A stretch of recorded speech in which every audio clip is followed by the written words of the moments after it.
Hey guys, what is up? So today's video is a response to a question from a viewer, actually three viewers. So the first time this question was asked, I answered it very briefly in the comment thread, but I've gotten the same question twice more via email since then, so I figured it was maybe time to make a video response in case this is useful for anybody else.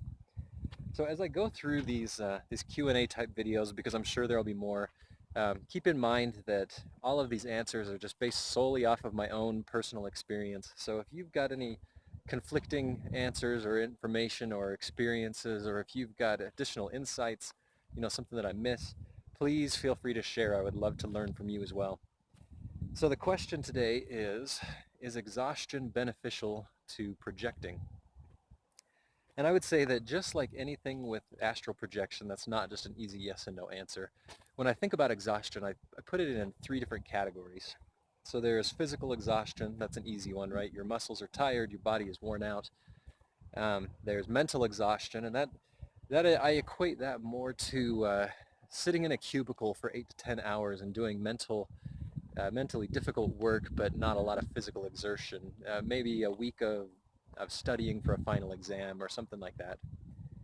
And then the last sort is emotional exhaustion.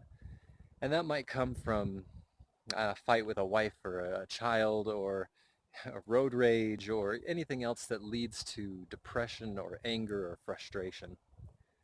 All right, so starting with physical, that's the easiest. I would say hands down, no question about it, physical exhaustion is beneficial for projection, at least in my own experience. And I think that there's a number of reasons behind this. So exercise is good for you. It makes you feel good. It releases endorphins and adrenaline and serotonin and all these things into your body, and it just puts you in a great state of mind. And we've talked about several times in the past videos that your state of mind is critical when it comes to projecting. There's times in the middle of the day where I can say, this is a great day, I'm in a positive mood, and if nothing changes, I'm going to have a pretty good shot at projecting. So exercise, physical exhaustion helps that. So the other side of physical exhaustion is that it causes your body to fall asleep much more quickly because your body is physically fatigued.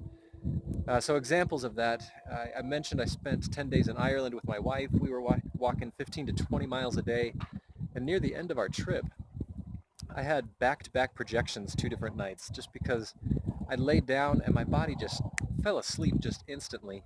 And it was the easiest induction into a projection that I think I've ever experienced. And it was just that week-long series of days where I'm just walking 15 to 20 miles a day. I think the other example I can confidently say shows that exhaustion physically is beneficial is I have only ever projected during the day when I've been physically exhausted. It has only ever come after working an all-nighter. So I go into work at 10 p.m., which fortunately for me is rare, but then I get off at 8 or 9 in the morning, and then I go to bed, and I put my body to sleep just like I always do, just because that's what I do before I go to bed. That's my habit.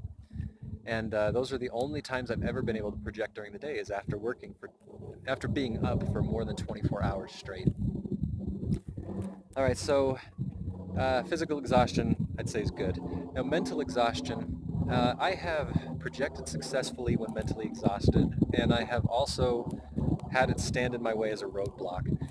And so I think that the distinguishing factor here is whether or not you can refocus your efforts on projecting. So if you are mentally exhausted, you go to bed and you continue to run through problems and situations that you were trying to solve that day at work, or things like that, and you can't focus your mind on the act of projecting, then it's going to stand in your way. If you can put all of that aside and say, today is over, time to refocus my efforts, and put your efforts on projecting rather than on whatever has mentally exhausted you during the day, then I found that mental exhaustion is not a hindrance. It doesn't help, but it doesn't get in the way. All right, so that leaves us with emotional exhaustion. And I would say that I would say emotional exhaustion is the arch enemy of projecting. If physical exhaustion is one side of the spectrum and incredibly positive, I would say emotional exhaustion is exactly the opposite. It's the opposite side of the spectrum. And I have never, ever been successful projecting when I've been frustrated, depressed, or angry. And I think that that may be because, one, I can't focus my mind on projection. I'm busy thinking about what I should have said in a fight with my wife, or two, just a natural physical state when you're frustrated or angry is a state of tension, tense muscles, tense jaw, clenched fists, and it's difficult to relax. So aside from just a negative state of mind being detrimental to the whole projection process, there's just those other factors that just make emotional exhaustion. It almost makes it worth not even worth trying. You might as well just try another night when you're in a better state of mind. So that's my own personal experience with this. Physical exhaustion, great. Mental exhaustion, it just depends on whether or not you can focus your attention. And emotional exhaustion, you might as well just try another night. So hopefully that was helpful for anybody. As always, like, comment, subscribe, help me build this community, and I will talk to you guys again soon.